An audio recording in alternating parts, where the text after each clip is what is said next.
दोस्तों पहले इस वीडियो को देखो। क्या है मूसा, क्या आपसे बड़ा कोई आलिम है? मूसा अलैहिस्सलाम ने कहा नहीं, मुझसे बड़ा कोई आलिम नहीं। इस वक्त दुनिया में सबसे बड़ा आलिम मैं हूं। और हकीकत में मूसा अलैहिस्सलाम सबसे बड़े आलिम थे, मगर अल्लाह ताला को मूसा की ये बात पसंद नहीं है। ये आलिम की शान नहीं है कि सबसे बड़ा अपने आप को समझे। मूसा अलैहिस्सलाम का ये जुमला अल्लाह को पसंद नहीं आया। अल्लाह ने कहा, मूसा हमारा एक बंदा है, उसके पास तुम जाओ, उसके पास वो इल्म है जो तुम्हारे पास नहीं। मूसा अलैहिस्सलाम ने कहा, अच्छा उसके पास वो इल्म है जो मेरे पास नहीं है, ठीक है मैं जाता हूं उसके पास, सीखता हूं उससे। कहां मिलेगा वो? अल्लाह ने कहा वो तुम्हें मिलेगा मजमाउल बहरैन पर, जहां दोनों दरिया आपस में मिलते हैं, वहां चले जाओ, वहां तुम्हें वो आदमी मिलेगा। चुनांचे हजरत मूसा अलैहिस्सलाम ने अपने साथी हजरत यूशा इब्न नून को लिया और पहुंचे वहां पर। वहां पे हजरत खिजर से मुलाकात हुई। हजरत खिजर कौन थे?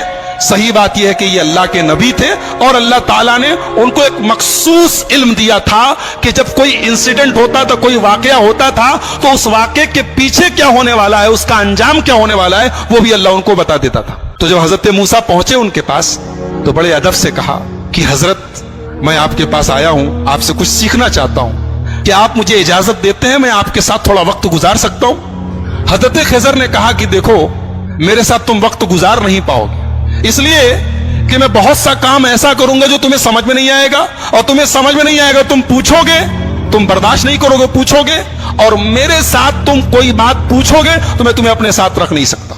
हजरत मूसा ने कहा, घबराइए नहीं, मैं कुछ पूछूंगा नहीं आपसे, आप अपना काम कीजिए, मैं बस देखता रहूंगा चुपचाप। कहा ठीक है चलो। दोनों चले, दरिया में कश्ती जा रही थी, दोनों कश्ती पर बैठे। कश्ती पर जैसे बैठे, हजरत खिजर ने हथौड़ी निकाली और तख्ती का एक तख्ता तोड़ के निकालने लगे। हजरत मूसा ने कहा, क्या कर रहे हैं आप? अरे कश्ती डूब जाएगी, सब मर जाएंगे, सबको डुबोना है क्या? कहा मैं बोला था कि तुम सब्र नहीं कर पाओगे, तुम बर्दाश्त नहीं कर पाओगे, बोलोगे जरूर। कहा कि अच्छा माफ कीजिए, मैं भूल गया था, अब कुछ नहीं पूछूंगा, अब आप जो करना हो कीजिए, मैं कुछ पूछूंगा नहीं। और आगे बढ़े, कश्ती से उतरे, एक गांव में पहुंचे। गांव में 15 साल का 16 साल का एक लड़का था, अच्छा खासा टहल रहा था। उसको हजरत खिजर ने पकड़ा, उसकी गर्दन घुमाती, मर गया, वहीं पे मर गया। कहा रे अक़तलत नफ्सन ज़किय्यतन बिग़ैरि नफ्स, एक मासूम बच्चे को मार डाला आपने।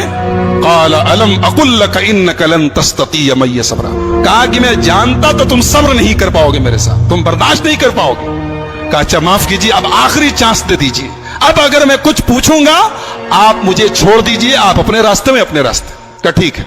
आगे पहुंचे, एक गांव में गए, एक बस्ती में गए, दोनों भूखे प्यासे थे। जब बस्ती में पहुंचे तो वो बस्ती जो थी वो कंजूसों की, बखीलों की बस्ती थी। ये दोनों पहुंचे, बोले हमें भूख लगी है, कुछ खाने को मिलेगा क्या? तो बस्ती वालों ने कहा कि तुम्हारे बाप का माल है कि चले आए और हम तुम लोगों को खाने पीने को देंगे, चलो जाओ यहां से। भगा दिया उन लोगों ने। यानी एक नंबर के बखील और कंजूस थे दोनों को, एक आदमी खाना खिलाने को तैयार नहीं। दोनों बेचारे भूखे प्यासे थके हारे गांव के एक मकान की दीवार के पास बैठे थे।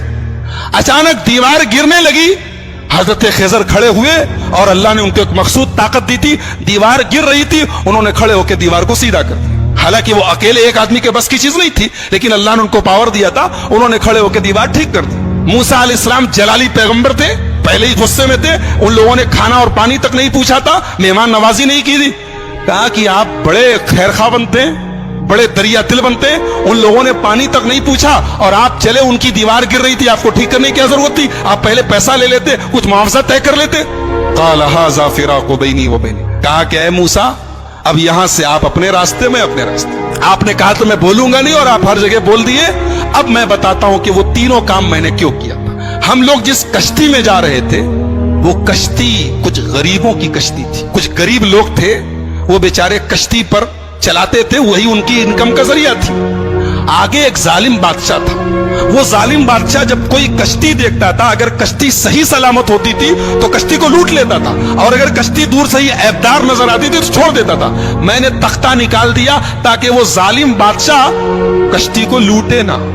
और जो लड़का था जिसको मैंने गर्दन पकड़ के मार दिया था, उस लड़के के माँ बाप बहुत नेक थे, मोमिन थे, ईमान वाले थे, और वो लड़का आगे चल के अपने बाप का नाफरमान, अपनी मां का नाफरमान और काफिर होने वाला था।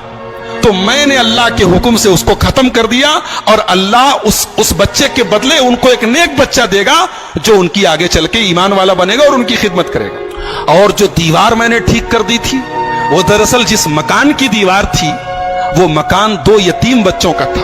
ان کا باپ جب مرنے لگا تو اس نے اپنی ساری جمع پوجی، بچے چھوٹے چھوٹے تھے، ساری جمع پوجی اپنے مکان کی ایک دیوار کے نیچے دفن کر دیا.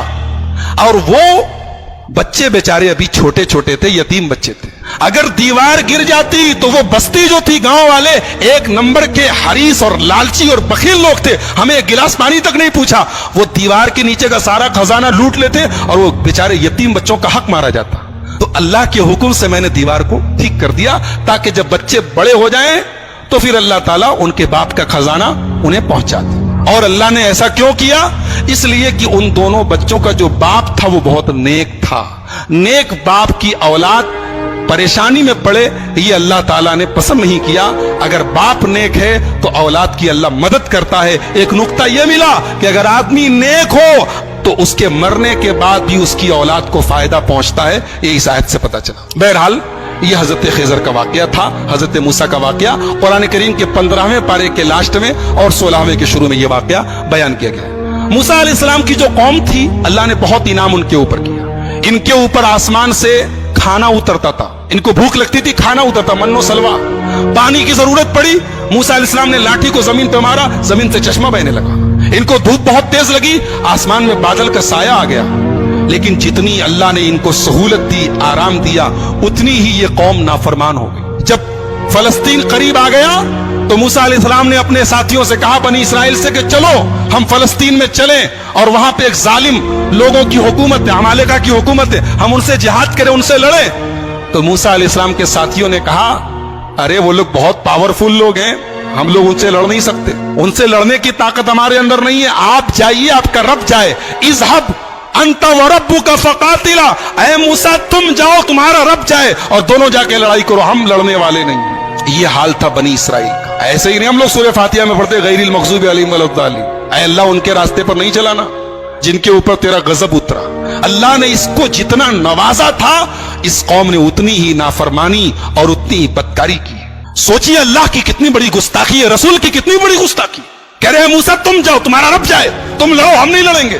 اور دوسری طرف ہمارے پیارے نبی جناب محمد الرسول اللہ صلی اللہ علیہ وسلم جب غزوہ بدر کے موقع پر اپنے صحابہ سے مشورہ کرتے ہیں، اپنے صحابہ سے مشورہ کرتے ہیں اور اپنے انصاری صحابہ سے پوچھتے ہیں کہ تم لوگ کیا کرو گے؟ تو انصاری صحابہ کہتے ہیں، اللہ کے نبی ہم کوئی موسیٰ کے ساتھی تھوڑی ہیں جو کہہ دے کہ آپ جائیے، آپ لڑیے، ہم بیٹھے رہیں گے. اے اللہ کے نبی اگر آپ سمندر میں اترنے کہیں گے آپ کے صحابہ سمندر میں اترنے کو تیار ہیں. اسی لیے ہمارا ایمان ہے کہ دنیا میں جتنے نبی آئے، جتنے رسول آئے، سارے رسولوں میں سب سے بہترین صحابہ، سب سے بہترین ساتھی اگر کسی کو ملے تو ہمارے پیارے نبی محمد رسول اللہ صلی اللہ علیہ وسلم کو. تو ان لوگوں نے کہا کہ موسیٰ آپ جائیے، آپ کا رب لڑے، ہم نہیں لڑیں. اللہ نے سزا نازل کی کہ اب 40 سال تک تم لوگ فلسطین کو فتح نہیں کر سکتے. اب 40 سال تک اسی صحرا میں تم گھومتے رہو، اسی میں پریشان رہو. اور اسی 40 سال کے دوران حضرت موسیٰ کا انتقال ہو گیا. بعد میں ان کے جانشین بنے حضرت یوشع ابن نون اور ان کے دور میں فلسطین فتح ہوا اور فلسطین پر پھر بنی اسرائیل کا قبضہ ہوا. تو یہ چونکہ حضرت موسیٰ کی زندگی کے بعد کا واقعہ ہے اس لیے وہ ہماری گفتگو کا ٹاپک نہیں ہے. حضرت موسیٰ کی زندگی میں ہمارے لیے بہت ساری عبرت اور نصیحت ہے. سب سے بڑا سبق یہ ہے جس کو اللہ رکھے اس کو کون چکھے، جس کو اللہ رکھے اس کو کون چکھے. موسیٰ علیہ السلام پانی میں ان کی ماں ڈال دیتی ہے لیکن اللہ نے کیسے بچایا ہے. اور فرعون جو ان کا دشمن تھا اس کے دربار میں اللہ نے ان کی پرورش کروائی ہے. اور پھر اللہ نے اس موقع پر جب موسیٰ کی پوری قوم، موسیٰ علیہ السلام کی پوری قوم کہتی ہے کہ ہم پکڑ لیے جائیں گے، گرفتار ہو جائیں گے، لیکن حضرت موسیٰ نے اللہ کی ذات پر ایسا بھروسہ اور یقین رکھا کہ اللہ نے ان کے بھروسے کی لاج رکھی اور سمندر کے اندر، دریا کے اندر راستہ بنا دیا. تو میرے بھائیوں بہت سارے سبق ہیں، بہت ساری عبرتیں ہیں، نصیحتیں ہیں. آئیے ہم اللہ سے دعا کریں اللہ تعالیٰ اس جلیل القدر پیغمبر کی سیرت کو ہم سب کو سمجھنے کی اور اس سے جو عبرتیں نصیحتیں حاصل ہو رہی ہیں انہیں اپنانے کی توفیق عطا فرمائے. رب العالمین ہمیں نبیوں کے واقعات کو پڑھنے اور سننے کی توفیق عطا فرمائے. رب العالمین ہماری اصلاح فرمائے. رب العالمین آج کے ہمارے جمع ہونے کو قبول فرمائے. کہنے اور